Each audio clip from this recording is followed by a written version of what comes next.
चलिए एक एक बहुत ही मुश्किल और कह सकते हैं मानवीय सवाल से आज की चर्चा शुरू करते हैं। एक ऐसे बच्चे की कल्पना कीजिए जिसके माता पिता की शादी मान लीजिए कानूनी तौर पर मान्य नहीं है। जैसे कोई दूसरी शादी हो जो पहली पत्नी को तलाक दिए बिना हुई हो। अब उस बच्चे की तो कोई गलती नहीं है ना? बिल्कुल नहीं। कानून भी यही कहता है कि बच्चा निर्दोष है।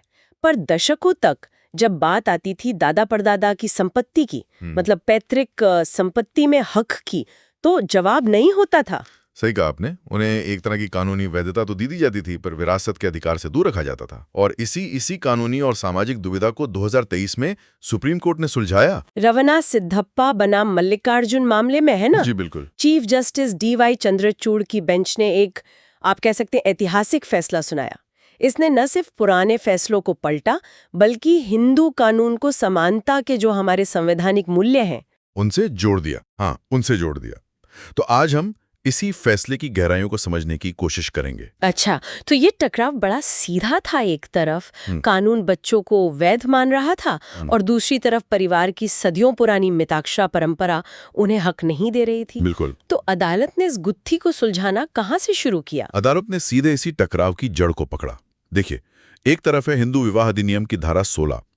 वो कहती है कि शून्य या शून्यकरणीय विवाह से पैदा हुए बच्चे वैध माने जाएंगे, लेजिटिमेट। ठीक है। लेकिन दूसरी तरफ हिंदू उत्तराधिकार अधिनियम है, जिसके तहत पैतृक संपत्ति पर जन्म से अधिकार सिर्फ कोपार्टनर्स का होता है। और कोपार्टनर तो वही हो सकते हैं जो एक वैध विवाह में पैदा हुए हों। बिल्कुल।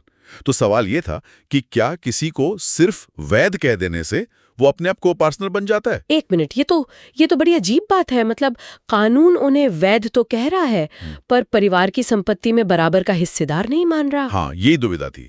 ये तो आधा अधूरा न्याय हुआ। अगर वो कोपार्टनर बन ही नहीं सकते, तो फिर तो हम वापस वहीं आ गए। फिर उस धारा 16 का फायदा क्या हुआ? यही सबसे बड़ा सवाल अदालत के सामने था, और उनका जवाब बहुत ही शानदार था। उन्होंने साफ किया कि धारा 16 से मिली वैधता और जन्म से मिला कोपार्टनरी का दर्जा, ये दो अलग अलग चीजें हैं। अच्छा। अदालत ने कहा कि हम इन बच्चों को सीधे कोपार्टनरी क्लब में एंट्री नहीं दे सकते। क्यों?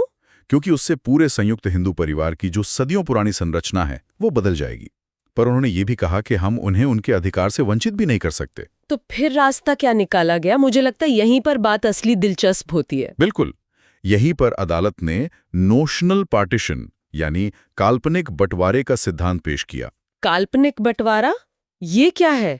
ये एक बहुत ही अनोखा कानूनी तरीका है। अदालत ने कहा कि बच्चे को हिस्सा देने के लिए हमें ये कल्पना करनी होगी कि उसके पिता की मृत्यु से ठीक बस एक पल पहले संयुक्त परिवार की संपत्ति का बंटवारा हो गया था। वाह, मतलब एक तरह का कानूनी टाइम फ्रीज है। हाँ, कह सकती हैं। कि चलो पिता की मृत्यु से ठीक 1 सेकंड पहले का स्नैपशॉट लेते हैं और देखते हैं कि अगर उस वक्त बंटवारा होता तो उनके हिस्से में क्या आता। आपने एकदम सही समझा, बिल्कुल यही। और उस काल्पनिक बंटवारे में पिता के हिस्से में जो भी संपत्ति आती उसे उनकी अपनी यानी सेल्फ एक्वायर्ड संपत्ति माना जाएगा। और फिर? और सुप्रीम कोर्ट का फैसला ये है कि शून्य या शून्यकरणीय विवाह से पैदा हुए बच्चे अपने पिता के उसी काल्पनिक हिस्से में से अपनी विरासत का दावा कर सकते हैं। अच्छा, तो वो पूरे खानदान की संपत्ति पर दावा नहीं कर सकते? नहीं, लेकिन अपने पिता के हिस्से पर उनका पूरा हक है, ठीक वैसे ही जैसे पहली पत्नी के बच्चों का होता है। एकदम बराबर।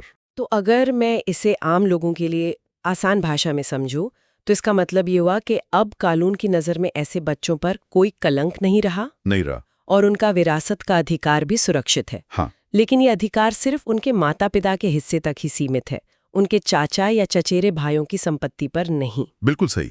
और कानूनी पेशेवरों के लिए ये समझना जरूरी है कि हिस्से की गणना के लिए पहले नोशनल पार्टीशन का सिद्धांत लागू करना होगा।